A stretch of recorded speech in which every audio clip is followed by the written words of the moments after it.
السلام عليكم، مرحبا بكم في قناة مطبخ مرضى السكري. القناة لعودتكم أنها تقدم وصفات ونصائح لأصحاب داء السكري. كما راكم تلاحظوا في الفيديو تاع اليوم راح ندير معكم دي كوكيز. الوصفة تاع اليوم وصفة رائعة، مكوناتها قليلة وبسيطة، والأهم أنها بدون سكر، وخاصة لما تقدموها مع كأس من الشاي راح تكون أكثر من رائعة. إذا بدون إطالة نمر إلى مقادير وطريقة تحضير هاد الكوكيز. وكما قلت لكم أنه هاد الكوكيز راح يكونوا بمقادير بسيطة وقليلة. إذا الكوكيز تاع اليوم راح يكونوا بمكونين أساسيين، هما الفول السوداني وجوز الهند. عندي هنا كوب من الفول السوداني والمعروف عندنا بالكاوكاو، وكوب من الجوز الهند المعروف بنواة كوكو. بالنسبة للكاوكاو راح نحمسه ونطحنه، أما بالنسبة لجوز الهند راح نستعمله دون طحنه كما راكم تلاحظوا. بالنسبة للمكونات الأخرى نحتاج إلى 2 حبات بيض، ملعقة صغيرة من الخل، ملعقة صغيرة من الفانيليا، وملعقة صغيرة من بيكربونات الصوديوم. إذا نمر إلى طريقة تحضير هذه الوصفة.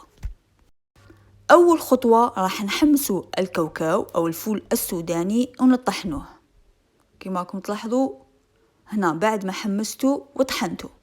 بالنسبة للطريقة سهلة، وضعت الكاوكاو في مقلاة على نار هادئة وبقيت نقلب في الكاوكاو حتى سخن وتغير اللون تاعو تقريبا، من بعد طحنته.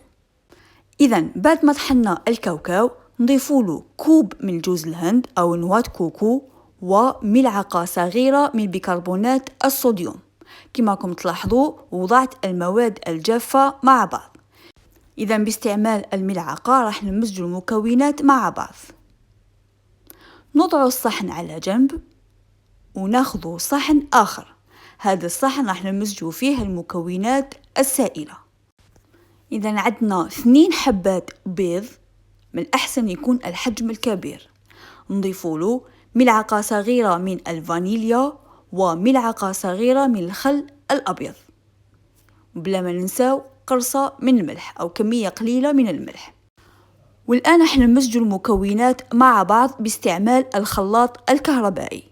يعني من الأحسن أنه نستعمل الخلاط الكهربائي، وإذا ما كانش متوفر الخلاط الكهربائي نستعمل الخلاط اليدوي. إذا نمزج المكونات مع بعض جيدا. هنا فضلت أني نستعمل الخلاط الكهربائي باش يتضاعف نوعا ما حجم البيض. راح نخلط البيض لمدة ثواني فقط. إذا بعد ما مزجنا المكونات مع بعض راح نضيف المكونات الجافة للمكونات السائلة. عملية بسيطة وسهلة. بالنسبة لي أنا حنستعمل الملعقة، لكن انتم تقدروا تستعملوا اليد، من الأحسن أنكم تستعملوا اليد، يعني ما تعجنوهاش راح تخلطوها فقط. هنا بعد ما خلط بالملعقة راح نطم العجينة باليد، راح تكون طرية وتقدروا تشكلوا بها الشكل اللي حبيتوا. لاحظوا.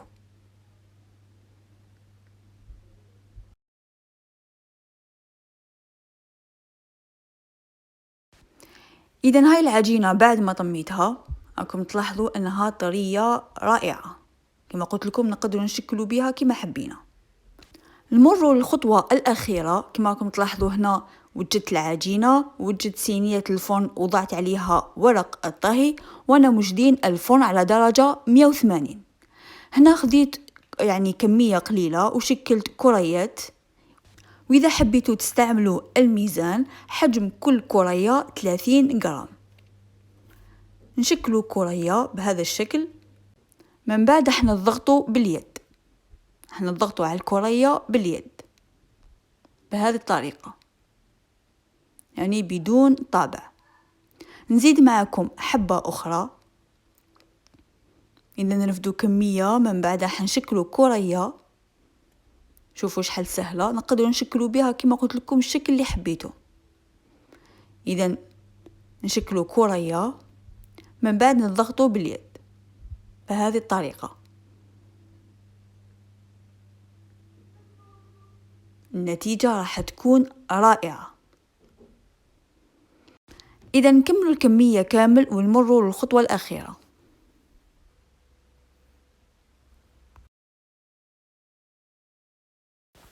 إذا بعد ما كملنا الكمية كامل، زدت وريت لكم هذه الحبة، قربتها لكم باش تشوفوا.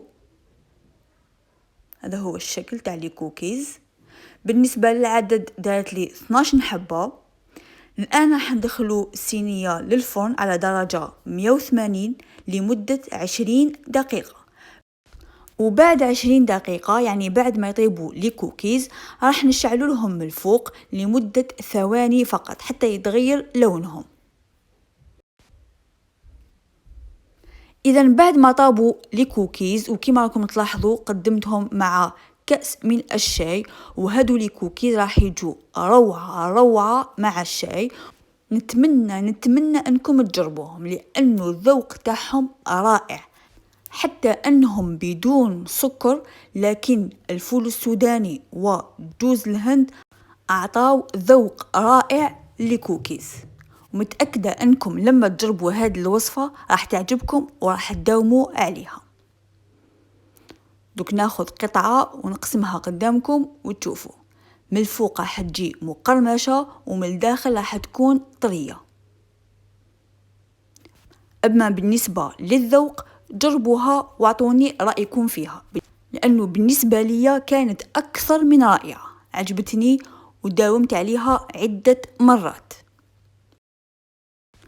وفي الأخير نتمنى أنكم تجربوا هذه الوصفة وتكتبوا لي في التعليقات رأيكم فيها. كما دايما نقولكم أنه رأيكم يهمني ويشجعني ويفيدني أكثر وأكثر.